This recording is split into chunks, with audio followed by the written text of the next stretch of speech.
एक गांव में धीरज सौम्या नाम के अमीर पति पत्नी रहते थे। उनकी बेटी का नाम आशा था।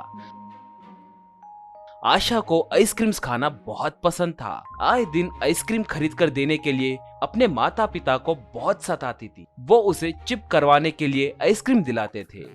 एक बार डेंटिस्ट आशा के दांतों की परीक्षा करके धीरज और सौम्या से, इतने छोटे उम्र में ही इस बच्ची के दांत सड़ रहे हैं। अब से आप लोग इससे लाड करना छोड़कर आइसक्रीम खरीदना बंद करें तो अच्छा रहेगा, नहीं तो दांतों के ऊपर मौजूद एनामिल भी गई तो ये बहुत मुश्किल में पड़ेगी, कहा। आशा तब, आप चुप रहिए डॉक्टर अंकल, ये लोग बहुत जिद करे तो भी आइसक्रीम खरीद कर नहीं दे रहे हैं। आपने इसे कहा ना, तो अब ये जिंदगी में कभी भी मुझे आइसक्रीम खरीद कर नहीं देंगे। धीरज, हाँ री, अब से आइसक्रीम खरीदना बंद कर देंगे, क्या करोगे तुम्हारी मर्जी, कहा। तब से आशा घर में से पैसे चुराने लगी। माता पिता से छुपकर आइसक्रीम खरीदने लगी। एक बार उस घर में बिज्जू नाम का एक व्यक्ति काम करने के लिए आया। सौम्या तब, देखो आशा, अब से तुम्हें स्कूल ले जाकर घर लाना, बाजार ले जाने जैसे काम सब ये बिज्जू ही देखेगा। तुम्हें इनके कहे जैसे करना होगा, बोली।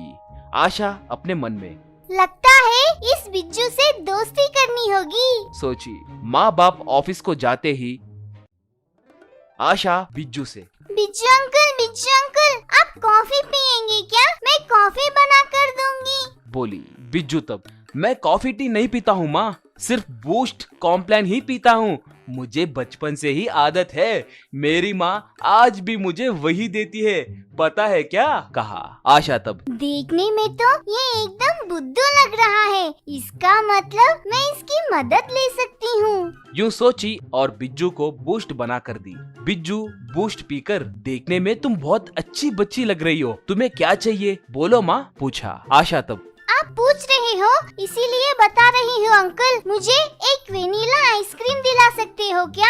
आपके पास पैसे हैं तो ही दिलाइए, बोली। बिज्जू तब, बस सिर्फ एक आइसक्रीम ही चाहिए ना, क्यों नहीं दिला सकता, चलो चलते हैं, कहा। आशा तब, अंकल मेरे जाल में फंस गए। यूं सोची। बिज्जू आशा को आइसक्रीम दिलाया। आशा आइसक्रीम खाने के बाद, अंकल एक और बात, आपने मुझे आइसक्रीम दिलाया है कहकर मम्मी डैडी को पता चला तो वो मुझे मार देंगे, बोली। बिज्जू तब, अरे इतनी छोटी सी बात मैं उनसे क्यों कहूँगा, मैं नहीं कहूँगा, कहा। आशा तब, थैंक्स अंकल, तो फिर मुझे एक चॉकोबार दिलाइए, रास्ते में खाते हुए आऊंगी, बोली।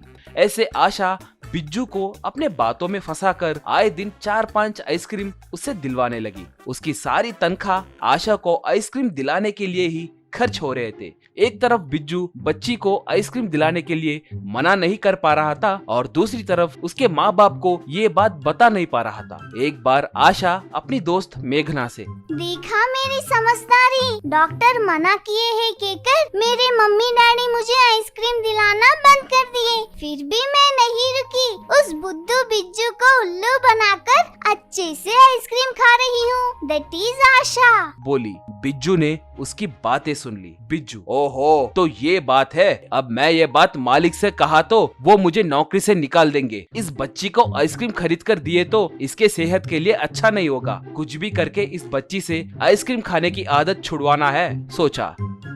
अगले दिन बिज्जू आशा को बीच के पास ले गया।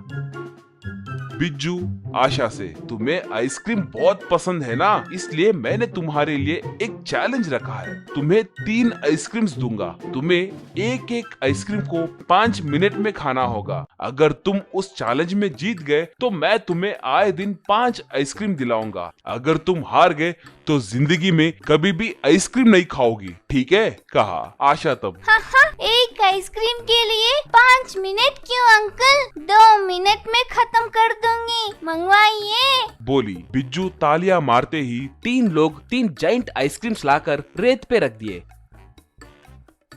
वहाँ एक जाइंट चॉकोबार था, एक जाइंट कोन आइसक्रीम था, एक जाइंट कप आइसक्रीम था। उन्हें देखकर आशा दंग रह गई। बिज्जू तब, तुमने चैलेंज किया ना, अब खाओ इन्हें, कहा। आशा आइसक्रीम खाना शुरू की।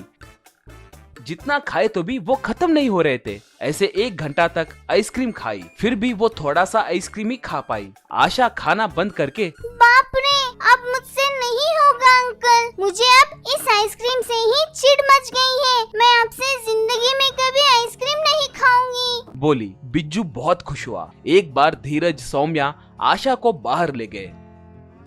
सौम्या तब बहुत दिन हो गए ना, इसे एक आइसक्रीम दिलाएंगे क्या? पूछी। आशा तब चिच्ची मैं आइसक्रीम नहीं खाऊंगी, मुझे उसका नाम सुनते ही गुस्सा आ रहा है, मुझे फ्रूट जूस दिलाइए, बोली। ये सुनकर धीरज, सौम्या बहुत खुश हुए।